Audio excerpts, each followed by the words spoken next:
Hello guys, welcome to my channel Aishu world. Aishu family ఎలా ఉన్నారు? ఈరోజు హర్రర్ స్టోరీ చెప్పాలనుకుంటున్నా. నా వంటింటి మిర్రర్. ఆ హర్రర్ స్టోరీ పేరు మోహన్ అండ్ స్వాతి, ఒక యంగ్ కపుల్. వాళ్ళు తెలుగు స్టేట్స్లో ఒక పెద్ద ఇల్లు కొనాలని అనుకుంటారు. మోహన్ చాలా వెతుకుతాడు ఇల్లు గురించి, కానీ ఎక్కడా దొరకదు. అలా వెతుకుతూ మోహన్కి తెలిసిన వాళ్ళు ఒక ఇల్లు గురించి చెప్తారు. ఆ ఇల్లు 50 సంవత్సరాల నుంచి వేకెంట్గా ఉంది, అంటే ఖాళీగా ఉంది. కానీ వాళ్ళకి ఇష్టమో లేదో చూద్దామని చెప్పి మోహన్ స్వాతిని తీసుకొని ఆ ఇంటికి వెళ్తాడు. మోహన్ అండ్ స్వాతి ఇద్దరు మొత్తం ఇల్లంతటినీ చూస్తారు. ఇల్లు చాలా పెద్దగా ఉంది, కానీ డబ్బులు తక్కువ.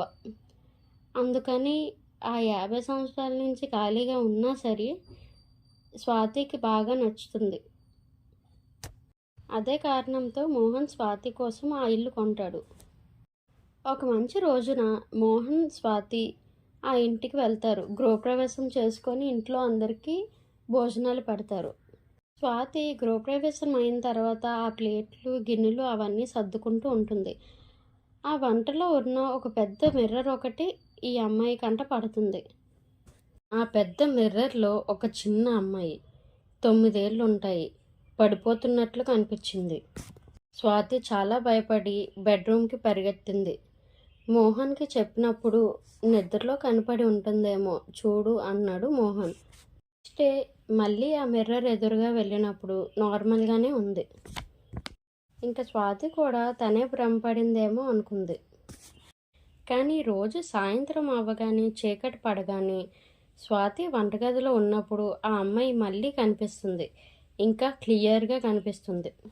స్వాతి అడిగితే నా పేరు కమల అని చెప్తుంది. స్వాతి చాలా భయపడి తన ఫ్రెండ్కి కాల్ చేస్తుంది. తను ఒక కానిస్టేబుల్, పోలీస్ రికార్డ్స్లో చెక్ చేయమంటుంది. ఇంకా స్వాతి వాళ్ళ ఫ్రెండ్ కూడా పోలీస్ రికార్డ్స్ చెక్ చేస్తుంది. ఆ ఇల్లు 50 ఇయర్స్ బ్యాక్ ఒక ఫ్యామిలీ ఉండేవారంట. 50 ఇయర్స్ బ్యాక్ కూడా కొత్తగా పెళ్ళైన జంటే ఆ ఇంట్లోకి వచ్చిందంట. వైఫ్కి అమ్మాయి పుట్టింది 1 ఇయర్లోనే. కానీ ఆ హస్బెండ్కి మెంటల్ ఇల్నెస్ ఉందంట.